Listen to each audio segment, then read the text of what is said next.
Chapter 8. Toad's Adventures. When Toad found himself immured in the dank and noisome dungeon, and knew that all the grim darkness of the medieval fortress lay between him and the outer world of sunshine and well-metalled high roads where he had lately been so happy, disporting himself as he had bought up every road in England, he flung himself at full length on the floor, and shed bitter tears, and abandoned himself to dark despair. "This is the end of everything," he said. "At least it is the end of the career of Toad, which is the same thing. The popular and handsome Toad, the rich and hospitable Toad, the Toad so free and careless and debonair. How can I hope to be ever set at large again," he said, "who have been in prison so justly for stealing so handsome a motor car in such an audacious manner, and for such lurid and imaginative cheek bestowed upon such a number of fat, red-faced policemen?" Here his sobs choked him. "Stupid animal that I was," he said. "Now I must languish in this dungeon till people who are proud to say they knew me have forgotten the very name of Toad. Oh, wise old badger," he said. "Oh, clever, intelligent rat and sensible mole. What sound judgments, what a knowledge of men and matters you possess. Oh, unhappy and forsaken Toad!" With lamentations such as these, he passed his days and nights for several weeks, refusing his meals or intermediate light refreshments, though the grim and ancient jailer, knowing that Toad's pockets were well lined, frequently pointed out that many comforts, and indeed luxuries, could, by arrangements, be sent in, at a price, from outside. Now the jailer had a daughter, a pleasant wench and good-hearted, who assisted her father in the lighter duties of his post. She was particularly fond of animals, and besides her canary, whose cage hung on a nail in the massive wall of the keep by day, to the great annoyance of prisoners who relished an after-dinner nap, and was shrouded in an antimacassar on the parlor table at night, she kept several piebald mice and a restless revolving squirrel. This kind-hearted girl, pitying the misery of Toad, said to her father one day, "Father, I can't bear to see that poor beast so unhappy and getting so thin. You let me have the managing of him. You know how fond of animals I am. I'll make him meat from my hand and sit up and do all sorts of things." Her father replied that she could do what she liked with him. He was tired of Toad and his sulks and his airs and his meanness. So that day she went on her errand of mercy and knocked at the door of Toad's cell. "Now cheer up, Toad," she said coaxingly on entering, "and sit up and dry your eyes and be a sensible animal. And do try and eat a bit of dinner. See, I've brought you some of mine, hot from the oven." It was Bubble and Squeak, between two plates, and its fragrance filled the narrow cell. The penetrating smell of cabbage reached the nose of Toad as he lay prostrate in his misery on the floor, and gave him the idea for a moment that perhaps life was not such a blank and desperate thing as he imagined. But still he wailed and kicked with his legs and refused to be comforted.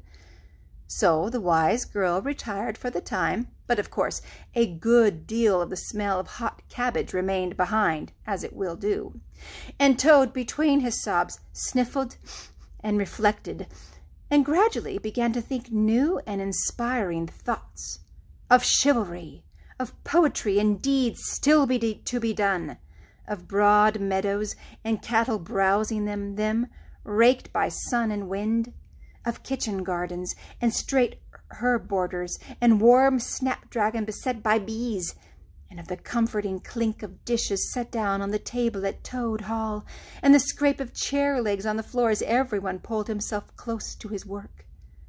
The air of the narrow cell took on a rosy tinge. He began to think of his friends and how they would surely be able to do something, of lawyers and how they would have enjoyed his case, and what an ass he had been not to get in a few. And lastly, he thought of his own great cleverness and resource, and all that he was capable of if he only gave his great mind to it. And the cure was almost complete. When the girl returned some hours later, she carried a tray with a cup of fragrant tea steaming on it, and a plate piled up with very hot buttered toast, cut thick, very brown on both sides, with the butter running through the holes in it with great golden drops like honey from the honeycomb.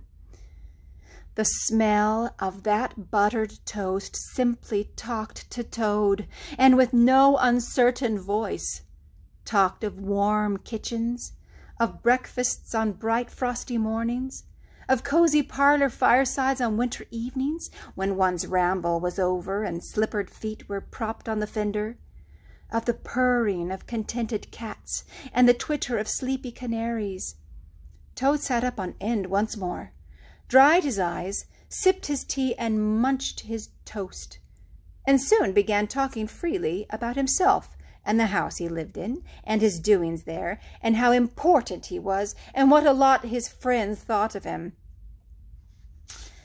The jailer's daughter saw that the topic was doing him as much good as the tea, as indeed it was, and encouraged him to go on. "Oh, tell me about Toad Hall," she said. "It sounds beautiful." "Toad Hall," said the Toad proudly, "is an eligible, self-contained gentleman's residence, very unique, dating in part from the 14th century, but replete with every modern convenience, up-to-date sanitation, 5 minutes from church, post office, and golf links. Suitable for—" "Bless the animal," said the girl, laughing. "I don't want to take it. Tell me something real about it. Oh, but first wait till I fetch you some more tea and toast."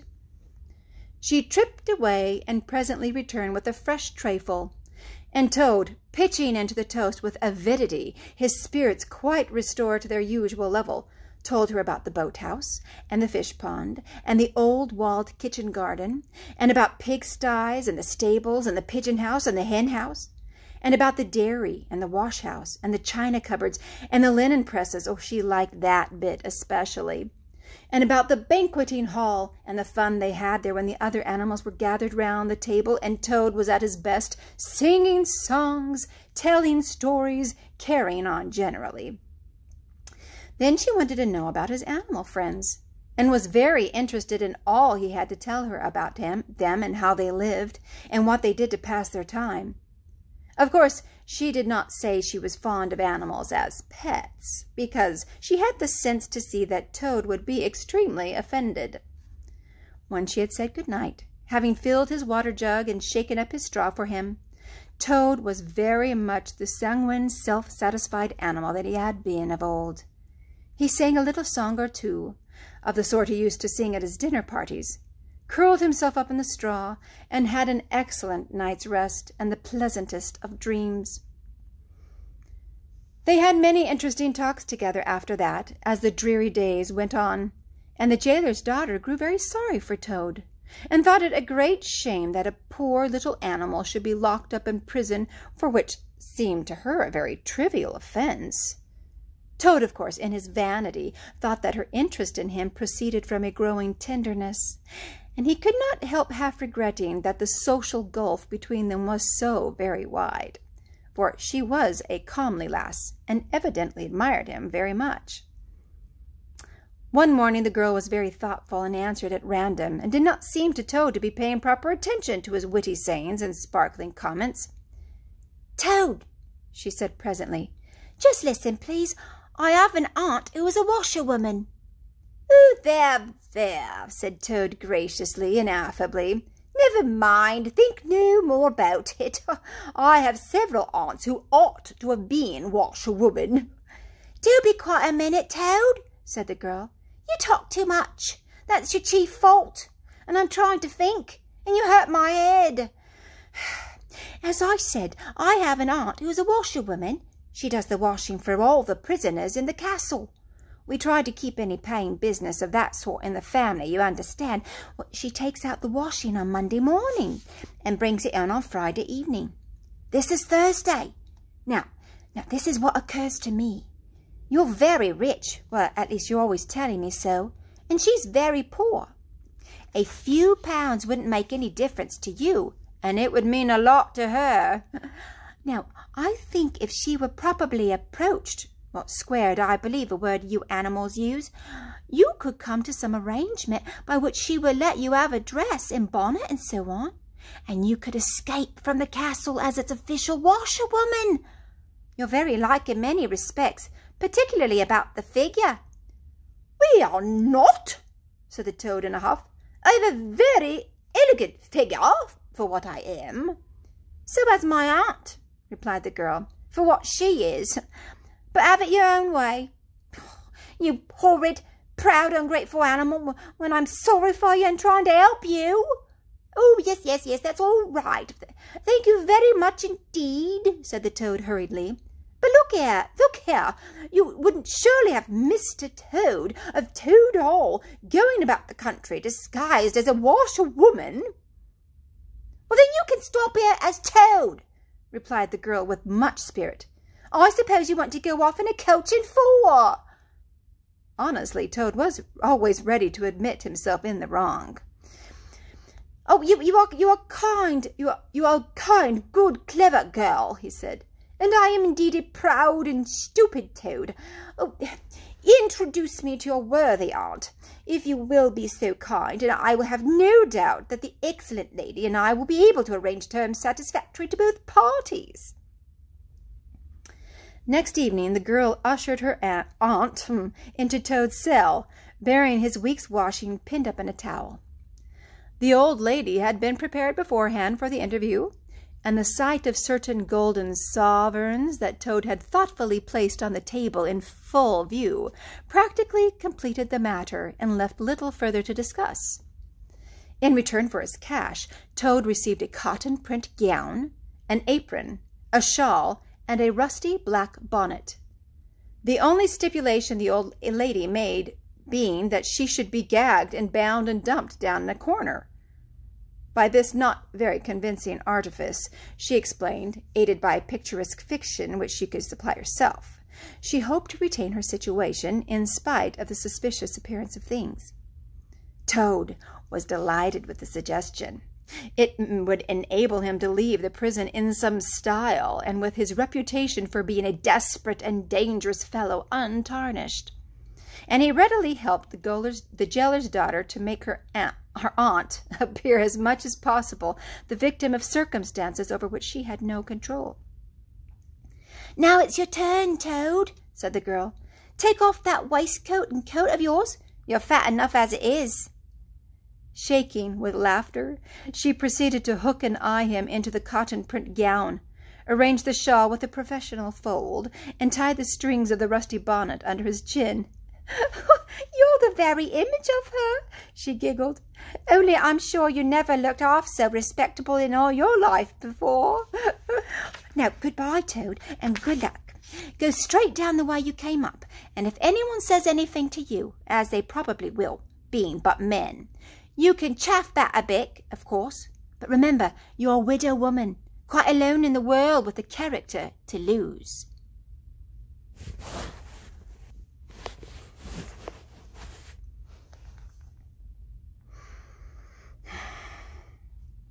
With a quaking heart, but as firm a footstep as he could command, Toad set forth cautiously on what seemed to be a most harebrained and hazardous undertaking.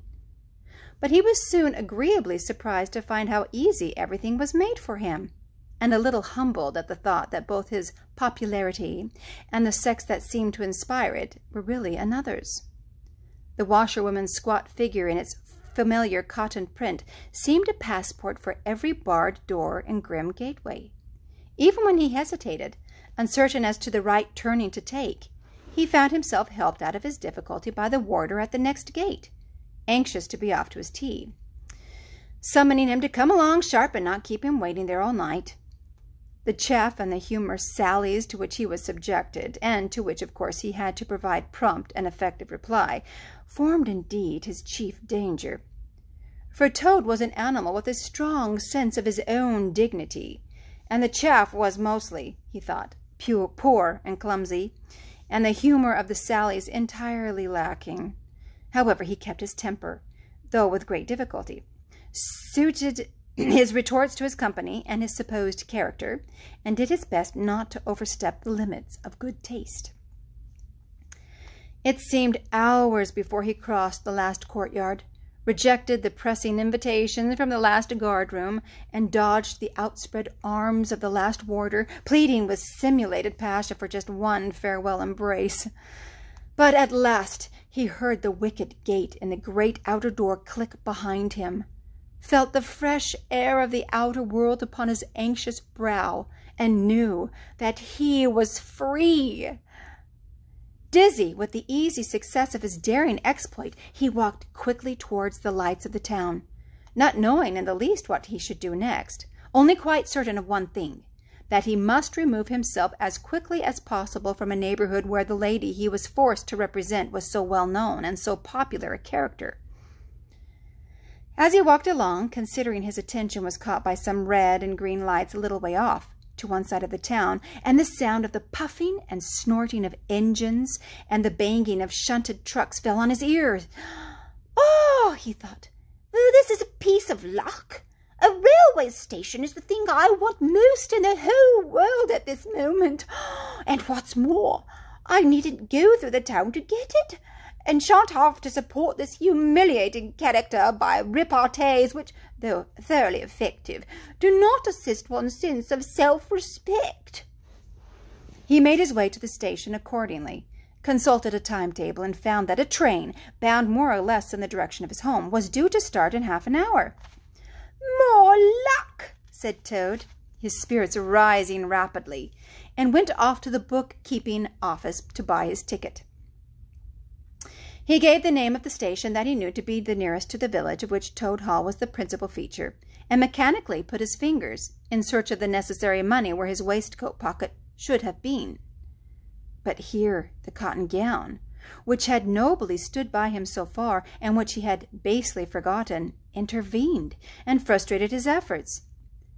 In a sort of nightmare, he struggled with the strange, uncanny thing that seemed to hold his hands, turn all muscular strivings to water, and laugh at him all the time, while other travelers, forming up in a line behind, waited with impatience, making suggestions of more or less value and comments of more or less stringency and point.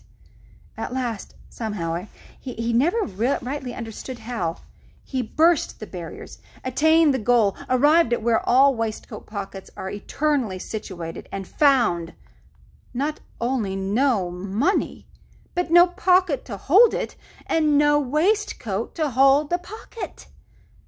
To his horror, he recollected that he had left both coat and waistcoat behind him in his cell, and with them his pocketbook, money, keys, watch, matches, pencil case, all that makes life worth living, all that distinguishes the many-pocketed animal, the lord of creation, from the inferior one-pocketed or no-pocketed productions that hop or trip about permissibly, unequipped for the real contest.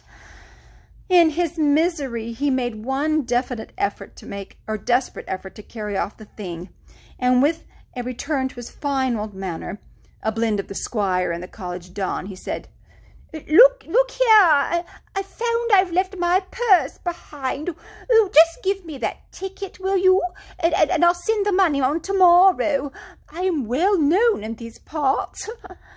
The clerk stared at him and the rusty black bonnet a moment, and then laughed. "I should think you were pretty well known in these parts," he said, "if you've tried this game on often. Here, stand away from the window, please, madame. You're obstructing the other passengers." An old gentleman who had been prodding him on the back for some moments here thrust him away, and, what was worse, addressed him as his good woman, which angered Toad more than anything that had occurred that evening. Baffled and full of despair, he wandered blindly down the platform where the train was standing, and tears trickled down each side of his nose. It was hard, he thought, to be within sight of safety and almost of home, and to be balked by the want of a few wretched shillings, and by the pettifogging mistrustfulness of paid officials. Very soon his escape would be discovered. The hunt would be up. He would be caught, reviled, loaded with chains, and dragged back again to prison, and bread and water and straw. His guards and penalties would be doubled, and oh, what sarcastic remarks the girl would make. What was to be done? He was not swift of foot. His figure was unfortunately recognizable. Could he not squeeze under the seat of a carriage? He had seen this method adopted by schoolboys when the journey money provided by thoughtful parents had been diverted to other and better ends.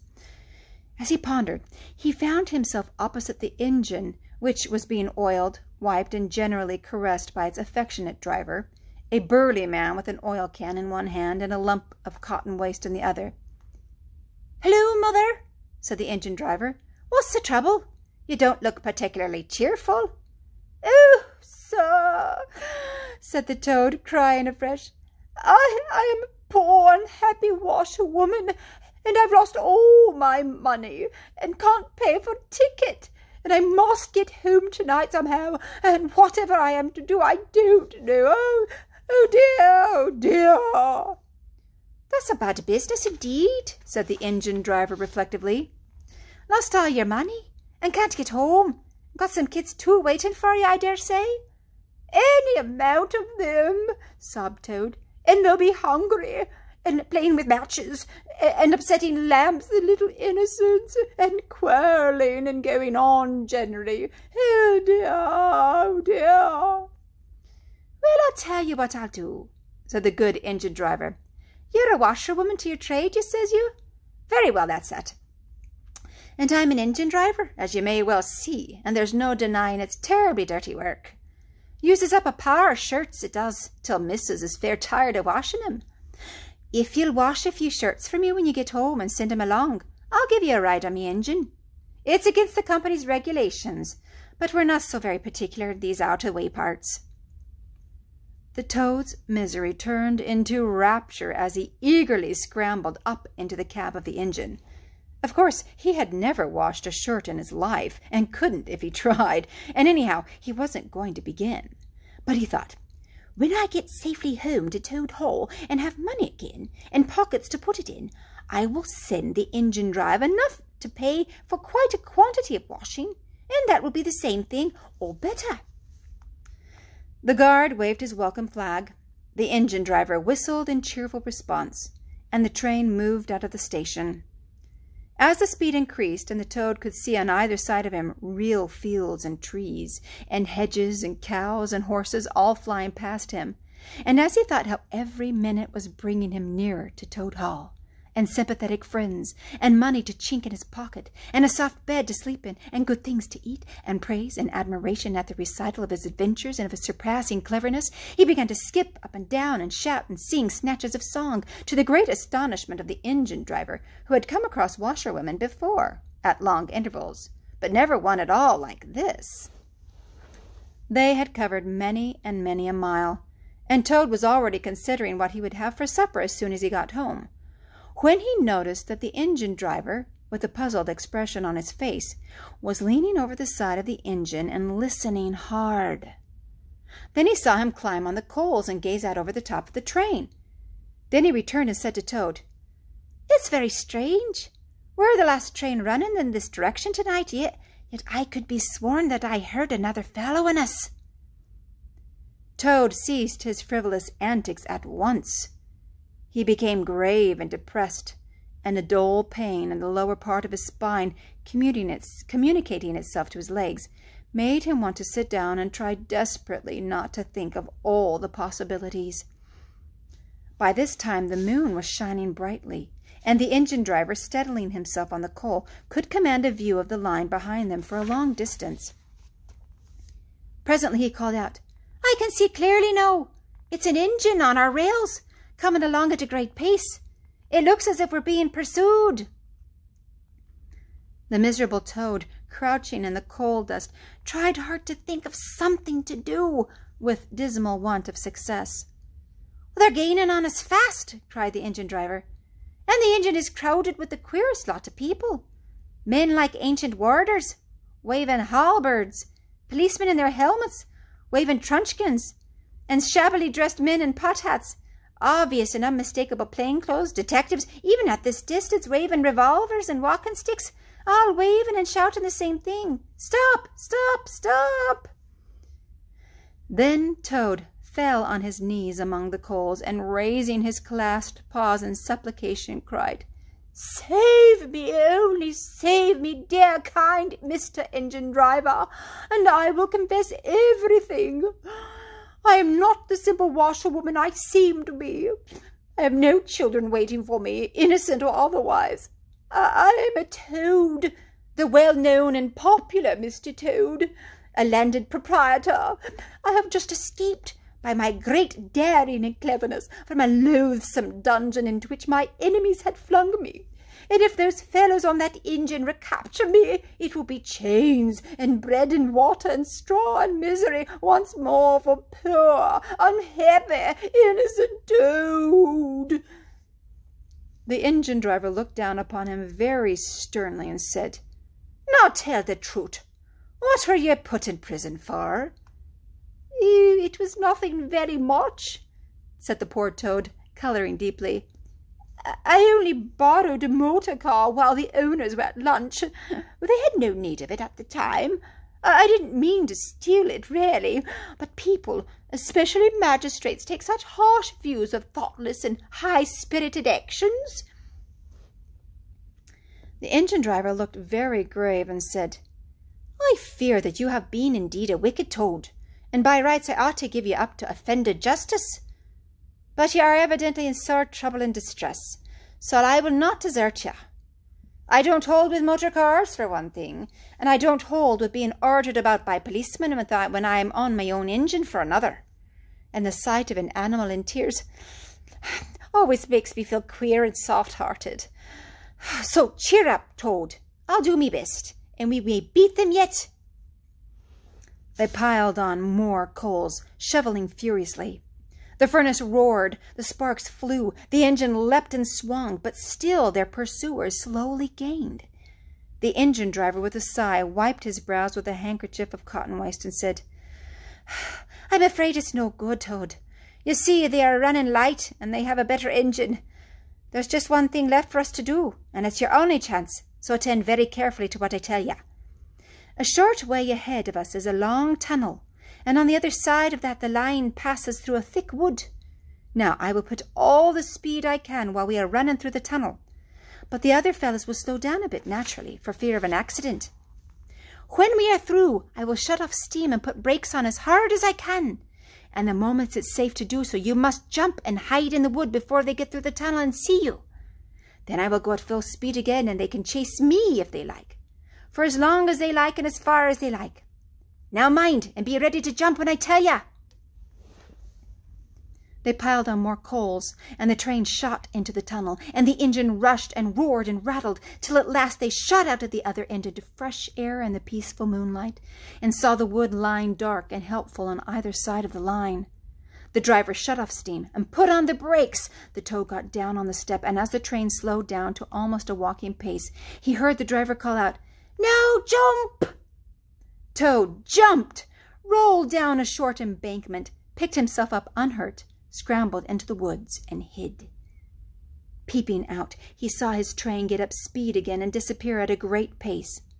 Then out of the tunnel burst the pursuing engine, roaring and whistling, her motley crew waving their various weapons and shouting, "Stop! Stop! Stop!" When they were past, the Toad had a hearty laugh, for the first time since he was thrown into prison.